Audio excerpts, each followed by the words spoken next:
Hello, everybody. Welcome to another Sunday Funday. And yes, I know we did not do an upside review because I did not care. I think I already kind of explained in my inconsistent bookworms. In case you don't watch those, I did not give two flying shits about going to see The Untouchables redone a few years after it came out in English. Woo! Who? So we actually have two videos for y'all. One is really only going to be me, not this video, of course, and the other one is this video. It is Glass. Sorry, Megan is kicking the ever-living crap out of my headphone cord, and I'm like, stop rolling it around. It's like you're gonna tear it up. I didn't even realize it was beneath me. Yeah, that's what you kept moving with your foot. But either way, we're going to talk about Glass. The movie's kind of dividing everybody for some reason. Critics are really lambasting the film. They're claiming it. M. Night Shyamalan's back to suckiness. I tell y'all, I'm not a critic. I'm not much one for... I do have a critical eye, I can be, obviously. And I can, I can be more critical about stuff, especially more than even Megan is. But that isn't to say that I'm a snob in any way. I am a true film whore. I am, I'll watch just about anything. Hell, sometimes I watch shit just because it sucks. Not saying that this movie did. Just saying. But I think if we're going to have anybody's opinion, we're going to have some Megan's opinions first, or opinions, whatever opinions are. I think opinion actually is an actual word. Yeah, it is. I don't even know what the hell it means though. Well, I don't think I'm using it correctly. So probably not. How did you feel about Glass? After taking a little bit to process, I found I liked it. She liked it. She loved it.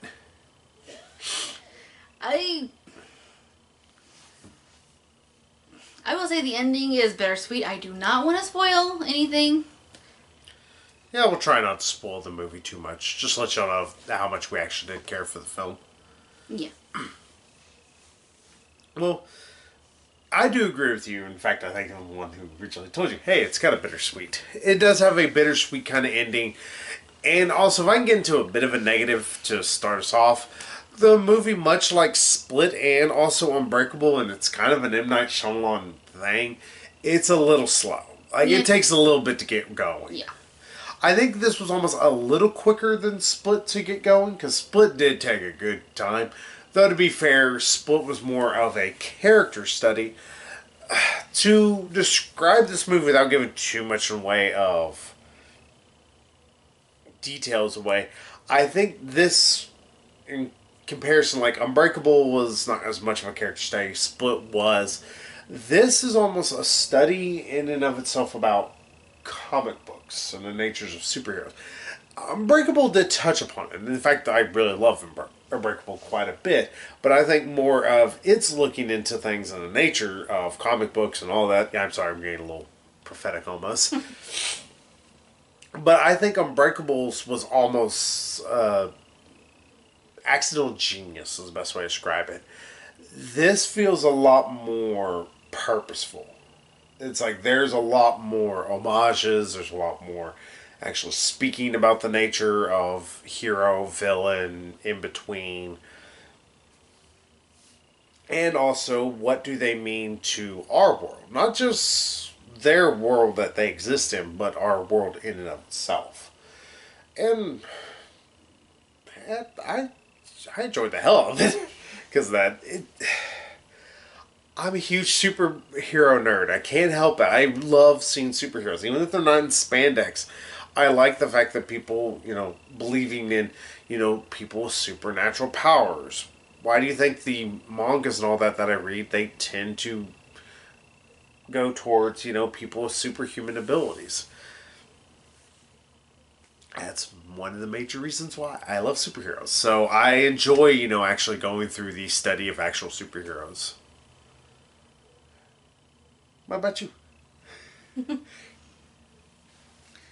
Well, obviously, I like superheroes. And I'm kind of with you. The idea of superhuman people, living among us, having these abilities, Sorry, pickups. these abilities, like no two are the same, it seems. Oh yeah, and a lot of it. Oh, those who have watched Split or have not watched Split or Unbreakable, why are you watching a third movie? That's a weird place to start. Uh-huh. uh, The end of the trilogy, if I'm not mistaken, that's what M. Night Shyamalan called this yeah, trilogy. I think he called it like the Glass Trilogy or something like that.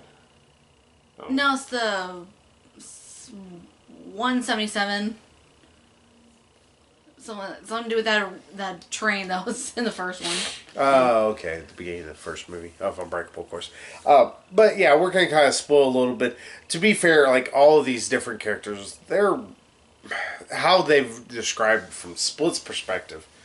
Just Kevin, I guess. We'll just call him what he is. Yeah, James Kevin. McAvoy's character. They're broken. They're all they're people of either strange ideas of ways of thinking. They got their powers through pretty much being broken, Kevin.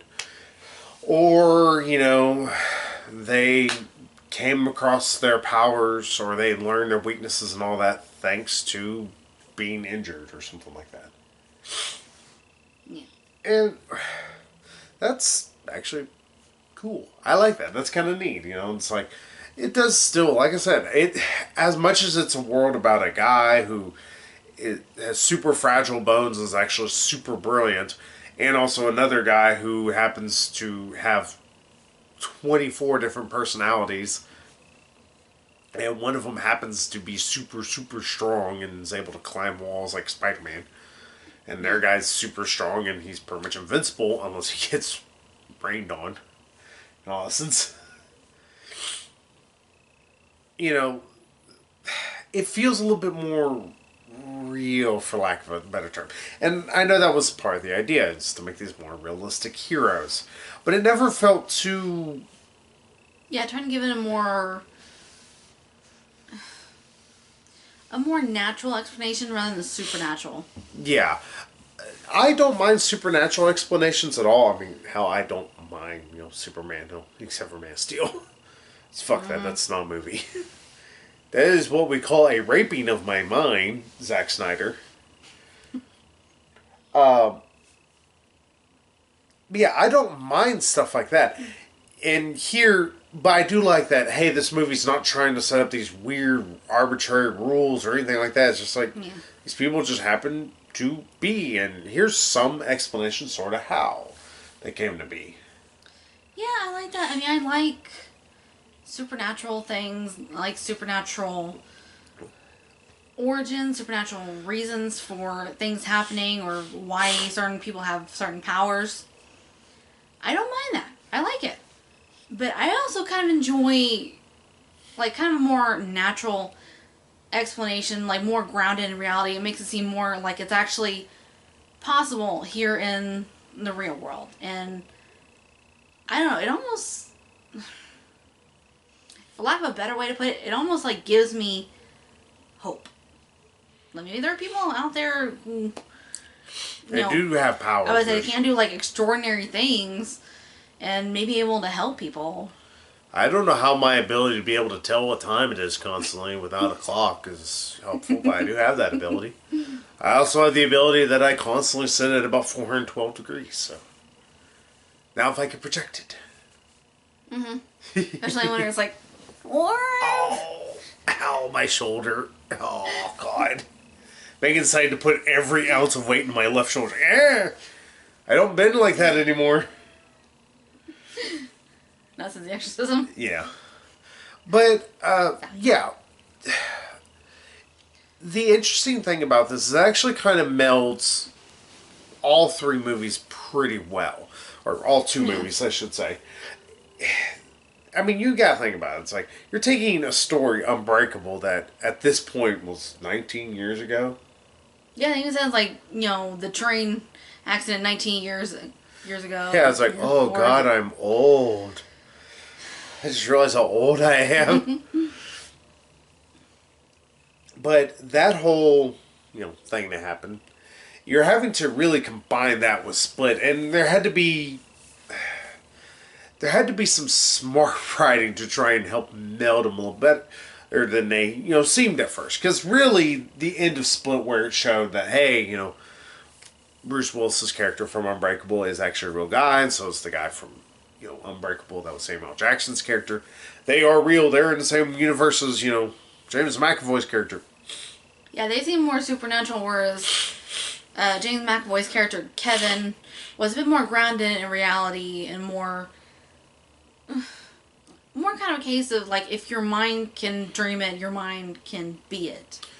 Well, what I was just trying to say is, like, they had to really combine both those, and it actually worked, I will say that much. They actually did a pretty good job combining both of them.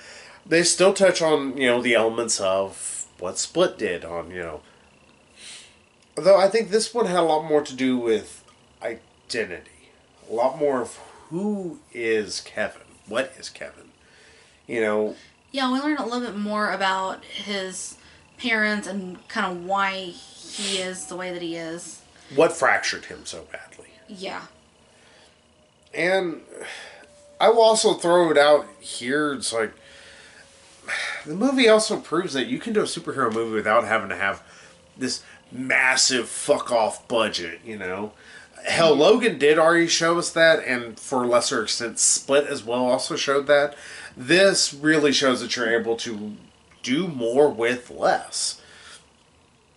The action sequences that it does have, where, of course, you see where... Is his name Mike? From Unbreakable? Bruce Willis's character? David Dunn. Yeah, David. You get to see David and, of course, the Beast fight each other. They actually do it a number of times. And... Sure, you can also tell a little bit. Here's where M. Night Shyamalan's directing could almost use a little bit more. It's like, alright, M. Night's like, let's do a little bit more action here. Just a little bit more... okay, well, now he wanted to do a little bit more thriller-esque. But that's not bad. I don't mind the fact that this is more meant to be a thriller than a psychological horror film. You know what I mean? I think it had a little bit of elements of both. Well, not really psychological horror, but just a psychological thriller.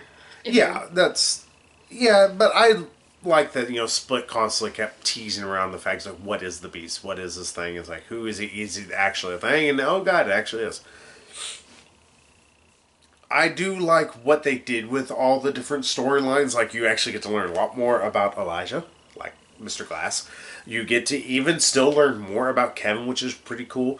David, you get to learn a little bit more, even though it's not as much as the other two. To be fair, though, David had a whole movie devoted to him. Yeah, So it's did just Kevin, pretty much but- like what has been happening since Unbreakable. Yeah. And to be fair, it's like, we really didn't need a whole lot of explanation. So, hey, I'm cool with that. Yeah. And if I'm not mistaken, the kid who played his son in the first one, Unbreakable, returns to play his son all grown up.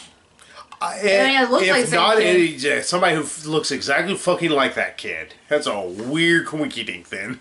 I'd say, Here we go. it's like, if that's not the same kid, it's like, well done, casting department. And I will say also the acting in this, in Night Shyamalan's acting, it can either range from sometimes the actors seemingly being very bored or being overtly arty. Thankfully, that is not the case here. The acting is damn solid throughout the entire thing. James McAvoy is still a delight to watch the entire time. Mm-hmm. He steals just about every scene he is in. If anybody's the probably worst actor out of everybody, it's Bruce Willis. He's kind of running on fumes. Yeah, he seems really bored. We love you, Bruce Willis. Yeah, You're go ahead and retire, man. If you got the money and you ain't got paid anymore that much in taxes, go ahead and retire. It's okay. I loved you for what you are. Don't make us start to begin to regret that you're around. Or maybe, go for more like dramatic roles or comedic roles. Something other than action roles where you seem kind of bored. Yeah, and Although to be fair, he's been doing action roles since what, the 80s? he started out as a comedy star, of course, with Moonlighting.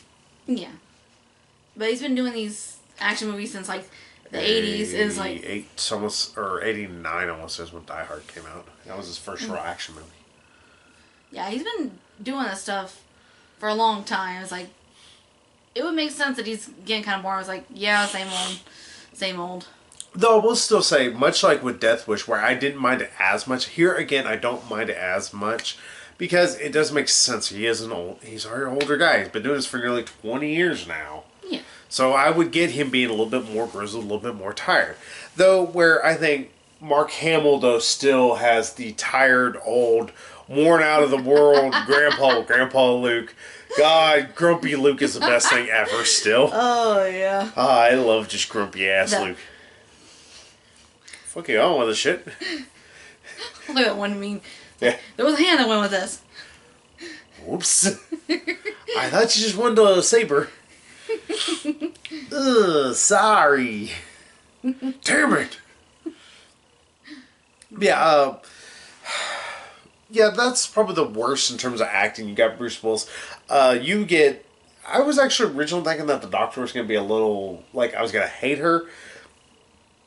It's not so much that I hate her. I think she actually, her performance almost seemed like it waned. Though, there's something at the end that kind of makes, oh, okay, a little bit more. But her performance sometimes is odd. Though, again, once you learn more about her, it's like, oh, okay. Yeah, in retrospect, it's like, ooh, okay, that makes sense. Yeah. But, yeah, I actually enjoyed the hell out of this movie. If we keep talking about it, I'm going to start spoiling it. Yeah, I enjoyed, more of David Dunn, more of, Mr. Glass. But I think what I really came to this movie to see was more of James McAvoy's brilliant performance as all these different personalities and just fluidly going back and forth so easily. I mean, they make it easier with the lights that you see in the trailer. But you still see, like, different mannerisms, like how different characters, like some characters are more prim and proper, some are a little bit more slouchy, some are... We're just like, Yeah, it's... Step away from the controls now, Duck. Yeah, there's a lot of little nuances there that you notice, obviously, it's split, but here it's even put more on display. Yeah, it's brilliant. Mm-hmm. And yeah, it was interesting to learn more about his background and again why he is the way that he is. It's like I would have liked to learn more. I wasn't disappointed. It kind of left me wanting more. But I guess it pretty much says like, okay, well, here's why. Yeah. It's like neat, simple little answers. Like, well, here's why. Not super neat. Well, they're as neat as they need to be. Yeah, it's like we're given the information that we need. May not be the information you want, but it's the information you need. Yeah, it's like I wouldn't like to know more. It's like instead of just like a sentence or two, I went like a full on paragraph, or maybe even like 2 or 3 paragraphs. Like Megan wants an extra behind us, or wants an in credit sequence. I was like, I want to know more about James McAvoy's character. Like all these personalities, like are so interesting and so awesome. It's like just. I feel like you can tell I love James McAvoy in Split. It's like, wow, just brilliant, dude, brilliant. So, what would you end up giving this movie, though, as a final score? I don't know. There's very little I can find wrong with it. I think the only problem I had was a little bit of the ending. But then they... Don't give it away. I surely don't want to spoil it. Like, it's very bittersweet. Bittersweet, yes. It's very much chocolate. Yeah, I'm gonna have to give it a 9. I give it the same thing. I actually give this a 9. There's a lot to actually kind of unpack, strange enough, with this movie. You can either take it straight up as it is. It can be just normal, straightforward, superhero flick in all essence. I think you might be a little disappointed in that regard, but if you like to look more into the metacontextual, yeah, there we go, metacontextual, uh, talks about superheroes, beings of extraordinary power, or anything like that. And that's another thing that I enjoyed. Kind of the Right on sorry, me. like yeah. Speaking of comic books, that's another thing that I enjoyed. The reference to comic books, like this being the point of the story where the hero does this and the villain does this and when I was like that, it's like almost kind of following that those tropes. But at the same time, it really surprises you, first of all, and second of all, it's almost kind of self-referential. Like, Samuel L. Jackson is all but looking at camera, and it's like, okay, well, now here comes the part where... It's all about winking. Yeah. It's like, yeah, I liked it. Mm-hmm. Yeah, it kind of borders right on, like, natural and supernatural. It just... Yeah, I wouldn't mind another movie in this series. Like, if it's fun to spin off. Yeah, because that's one thing I'll say. And just to let y'all know, yes, this ends things. Yes. That's why I will tell y'all. But I am very pleased with the ending that we got. As bittersweet as it is, like, okay, at least it's an ending. Because, I mean, I love the Avengers films. I absolutely, wholeheartedly just suck their cock as deep as I can. It's still going to be weird whenever we have a new person playing Tony Stark. I mean, it's going to be weird whenever Robert Downey Jr. cannot do it anymore. I would say wear the tights, but I guess the tight metal. Yeah, nine wholeheartedly. The only people I would say is, like, if you're big in action, it's like, it's a little bereft of action, but to be fair, it's not meant to be an action movie. It's meant to be a thriller. I mean, if you went into this expecting, guns a-blazing, I mean, what the hell kind of movie you're thinking you're going to see. This is very much like, I would say like Logan in a lot of ways. It's a much more grounded superhero flick, and it works. It uses what it does to its best abilities. Is that just almost, I'm like, I wouldn't mind another if you wanted him. Not just, I'm glad that this is one of those where we don't have to have another one. Split kind of pretty much said you have to have another one. This one's like, no. Here's your cake. You get to have it, or you can eat it. You get one of those options. So, hey, that was actually good. I was kind of dreading for a bit because people are like, oh, it's so terrible. Chris like, worst movie since The Happening. No, it's not. Apparently critics have no idea what the hell they're talking about. I was like, what the hell is so bad? They don't like superhero movies. I know they tend to actually give Marvel movies more credit, but they still tend to pretty much like, it's really good for a superhero movie. It's a very backhanded kind of comment they give. They don't like superhero flicks. They consider them just popcorn fluff. Because they don't want to accept that a superhero flick can be deeper or have deeper meanings. That's critics for you. They're up their own asses. Yeah, there's some superhero flicks that are like just fluff. Yeah. But there's nothing wrong with that sometimes. Yeah. It's a little distraction from the everyday depression that is the real world. Mm-hmm. So, hey, that's Glass. Go see it. If you like thrillers, you're going to be really happy. Pardon me. Because it's a thriller. But hey, I need to talk with y'all, though, a little bit more about my sausage here in a bit. So, hey, we'll see y'all here in just a little bit with Dragon Ball Super Broly. Bye-bye. Bye.